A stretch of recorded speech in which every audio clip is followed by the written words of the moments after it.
श्री शिवाय नमस्तु भयम। दोस्तों, जैसा कि आप सभी लोग जानते हैं कि 1 जुलाई 2026 यानी बुधवार को पड़ रही है आषाढ़ मास की कृष्ण पक्ष प्रतिपदा तिथि। और दोस्तों, यह वह तिथि है जो आषाढ़ मास में पड़ने वाली सबसे बड़ी तिथि है, क्योंकि ये आषाढ़ मास में पड़ने वाली है और इसका बहुत ही बड़ा और विशेष महत्व होता है। पूज्य गुरु जी ने कहा है कि अगर कभी भी मौका लग जाए और आषाढ़ मास की प्रतिपदा तिथि बुधवार को पड़ जाए तो आप लोगों को 7 हरा दुर्वा का उपाय तो अवश्य ही करना चाहिए। इन दोनों का संयोग बहुत ही कम आता है। इसी के साथ में गुरु जी ने अपनी शिव पुराण कथा में बताया है कि इस दिन आपको 7 दुर्वा का उपाय तो आपको अवश्य ही करना चाहिए, क्योंकि ऐसा दिन पूरे साल में सिर्फ एक ही बार आता है। और दोस्तों, आप सभी लोग जानते हो कि बुधवार का अगर सबसे करने को लेकर आता है बड़ा उपाय है तो वह 7 हरा दुर्वा वाला उपाय है।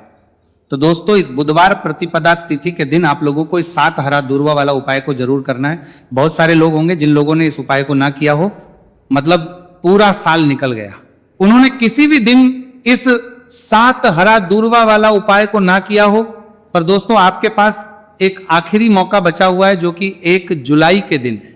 तो इस दिन आप लोगों को इस वाले उपाय को जरूर कर लेना। भले ही आपने पूरे महीने भर इस उपाय को ना किया हो, पर अगर आपने इस आषाढ़ मास के बुधवार प्रतिपदा तिथि के दिन अगर इस वाले उपाय को कर लिया तो आपको इस उपाय को करने का वो फल मिलेगा जिसकी आपने कभी कल्पना भी नहीं करी होगी। इसीलिए आप लोग इस वाले उपाय को एक बार जरूर कर लेना है, ताकि आप लोगों के हाथ से ये प्रत्येश को मौका ना जा सके और आपको इस उपाय को करने का फल मिल सके। दोस्तों, ये उपाय पंडित जी ने अपनी अभी ही शिव महापुराण की कथा में बताया है, जिस उपाय को आज हम आपको बहुत अच्छे से समझाने वाले हैं। इस वीडियो को देखने के बाद इस उपाय को समझने के लिए आपको कोई और वीडियो को देखने की जरूरत नहीं पड़ेगी।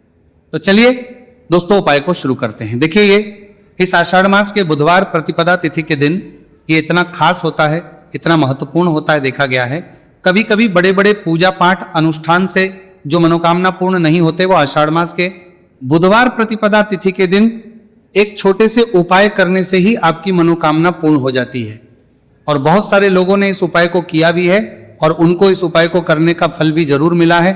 अगर आप लोग भी इस उपाय को करना चाहते हैं तो आप इस उपाय को पहले अच्छे से समझ लेना, सुन लेना, उसके बाद करना। आपको इस उपाय का फल जरूर ही, और इस उपाय को कर लेने से आपके घर में चाहे किसी भी प्रकार की दुख और समस्या क्यों ना चल रही हो, आपको उसका कारण भी नहीं पता है कि भाई ये समस्या किस कारण से चल रही है। उसका कुछ भी कारण हो सकता है, जैसे इसे पितृदोष हो सकता है या किसी भी तरह का मंगल दोष भी हो सकता है। तो इस दिन आप लोगों को ये वाला उपाय कर लेना है। ये एक ऐसा उपाय है जिस उपाय को अगर किसी विशेष दिन पर किया जाए तो भाई उस विशेष दिन का जो है वो तो मिलता ही मिलता है, पर हमने उस दिन पर इस उपाय को किया है तो हमें उससे भी बड़ा फल मिलता है, और फल बहुत जल्दी मिलता है, क्योंकि आप इस उपाय को बहुत ही बड़े और विशेष दिन पर कर रहे हो। तो चलिए अब उपाय के बारे में बात करते हैं, लेकिन उससे पहले आप लोगों को यह जानना आवश्यक है कि आखिर यह उपाय किस समय करना है, किसको करना है और कैसे करना है। तो चलिए हम आगे आपको वीडियो में एक एक करके बता देते हैं। उससे पहले अगर आप लोग हमारे चैनल पर पहली बार हैं तो हमारे चैनल को सब्सक्राइब करना ना भूलें, और अगर आपके पास कोई सवाल है तो आप हमें कमेंट बॉक्स में बता सकते हैं। और अगर आपको हमारा वीडियो पसंद आया है तो आप हमें लाइक और शेयर करना ना भूलें। और अगर आपको हमारे चैनल की जानकारी चाहिए तो आप हमें फॉलो कर सकते हैं, और अगर आपके पास कोई प्रश्न है तो आप हमें कमेंट बॉक्स में बता सकते हैं। पहली बार आए हैं या फिर मेरी आवाज आज पहली बार सुन रहे हैं तो हमारे चैनल को सब्सक्राइब जरूर कर लेना, और इस वीडियो को करके कमेंट बॉक्स में श्री शिवाय नमस्तु भयम ओम नमः शिवाय जरूर टाइप कर देना। तो दोस्तों, इस 7 दुर्वा वाला उपाय को हमें इस बुधवार प्रतिपदा तिथि के दिन कैसे करना है, किसको करना है, किस समय करना है और कहां पर करना है, ये सारे सवालों के जवाब आपको इस वीडियो में मिल जाएंगे। और जो ये वीडियो देखेगा भाई उसको 7 हरा दुर्वा वाला उपाय जरूर करना चाहिए, क्योंकि इस दिन 7 दुर्वा का भी बहुत ही बड़ा और विशेष महत्व होता है। और जब बात आ जाए हरा दुर्वा की तो ये सोने पर सुहागा वाली बात हो जाती है, और ये एक बहुत ही बड़ा उपाय हो जाता है इस बुधवार प्रतिपदा तिथि का। तो अब दोस्तों, इस 7 हरा दुर्वा वाला उपाय को आखिर करना किसको है, सबसे पहले हम लोग वो बात जान लेते हैं। तो देखो, घर की जो बड़ी माताएं बहनें होती हैं, उन माताओं बहनों में से कोई भी एक बड़ी माता बहन इस वाले उपाय को कर सकती है। और दोस्तों, अगर आप चाहें तो अपने घर में से सभी सदस्यों भी इस उपाय को करवा सकते हैं। अगर किसी व्यक्ति की खुद की कोई मनोकामना है, खुद की कोई दुख और परेशानी है जो कि वो अपने लिए ही करना चाहता है इस वाले उपाय को, तो वो खुद अपने लिए भी कर सकता है। बाकी अगर कोई घर में से ऐसा है जो कि अपने पूरे घर परिवार की सुख और शांति के लिए यह वाला उपाय करना चाहता है, तो भाई वो भी करना चाहता है, सकता है, उसमें भी कोई दिक्कत वाली बात नहीं है। कहने का मतलब यह है कि इस उपाय को हर सदस्य भी कर सकता है और पूरे घर परिवार के सदस्य के लिए घर की बड़ी माताओं बहनों में से कोई एक माता बहन भी कर सकती है। माताएं बहनें अगर घर में उपस्थित ना हो या वह ये वाला उपाय ना कर पा रही हो तो फिर घर का कोई बड़ा सदस्य भी इस 7 हरा दूर्वा वाला उपाय को कर सकता है, चाहे फिर वह पुरुष ही क्यों ना हो, उसमें कोई भी दिक्कत वाली बात नहीं है।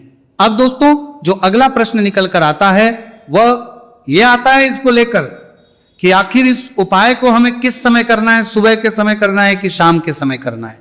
तो देखो इस वाले उपाय को आप लोग सुबह के समय भी कर सकते हो और शाम के समय प्रदोष काल में भी कर सकते हो। अब अगर आप पूछो कि भाई सबसे उत्तम समय कौन सा रहेगा इस 7 हरा दूर्वा वाला उपाय को करने का, तो हम आपसे बस यही कहेंगे कि इस उपाय को आप सुबह के समय करेंगे तो ज्यादा बेहतर होगा। बाकी अगर प्रदोष काल के समय भी करेंगे तो भी अच्छा होगा, उसमें कोई भी दिक्कत वाली बात नहीं है।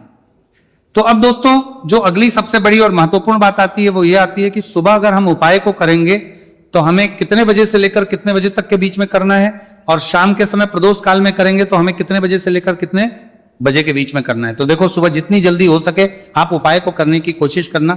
बाकी अगर कारणवश लेट भी हो जाओ, थोड़ी देर भी हो जाए तो 10 या 11 बजे तक भी आप उपाय कर लेना, पर 12 बजे से ज्यादा देरी ना हो। ठीक है, इस बात का ध्यान रखना। उसके बाद में दोस्तों अगर शाम के समय प्रदोष काल की बात करें, प्रदोष काल का जो समय है होता है वो शाम के 6 बजे से शुरू हो जाता है। मतलब शाम के 6 बजे से लेकर शाम के 6 बजे से रात के 8 बजे के बीच का जो समय होता है यह समय प्रदोष काल का समय होता है। तो इस उपाय को 7 या 8 बजे के बीच में भी कर सकते हो। मैं आप कभी भी इस वाले उपाय को कर सकते हो, उसमें कोई भी दिक्कत वाली बात नहीं है। तो आषाढ़ मास का महीना ही है जो आपको धन दौलत पुण्य दोनों ही देने वाला है। आषाढ़ मास के महीने में तुलसी का पूजन करके, श्री हरि विष्णु से जुड़े हुए कुछ उपाय करके आप अपने जीवन की निर्धनता, धन से जुड़ी समस्याएं, कर्जे से जुड़ी समस्याओं को हमेशा के लिए दूर कर सकते हैं। भगवान विष्णु को तुलसी अति प्रिय है, इसीलिए उनकी पूजा में भी विशेष रूप से हम तुलसी का उपयोग करते हैं।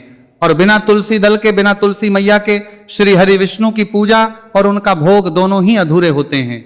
इसीलिए आषाढ़ मास के महीने में ऐसा उपाय आपको बताने वाले हैं जिसे करने से श्री हरि विष्णु की असीम कृपा आपको मिलेगी और मां तुलसी से ऐसा आशीर्वाद मिलेगा। जीवन का हर दुख, हर कष्ट, गरीबी, निर्धनता, कर्जे से जुड़ी समस्याएं सब कुछ ही आपके जीवन से दूर हो जाएगा और सुख, समृद्धि, धन, वैभव, ऐश्वर्य सब कुछ आपको अपने जीवन में आसानी से मिलने लगेगा। तो चलिए बात कर लेते हैं कि कौन सा उपाय है तुलसी के पौधे में, कौन सी चीज आपको रखनी है और इस उपाय को किस समय करना है। देखिए सबसे पहले तो आपको बता दें कि अगर आपके घर में तुलसी का पौधा नहीं है तो आषाढ़ मास के महीने में एक तुलसी का पौधा अपने घर में लाकर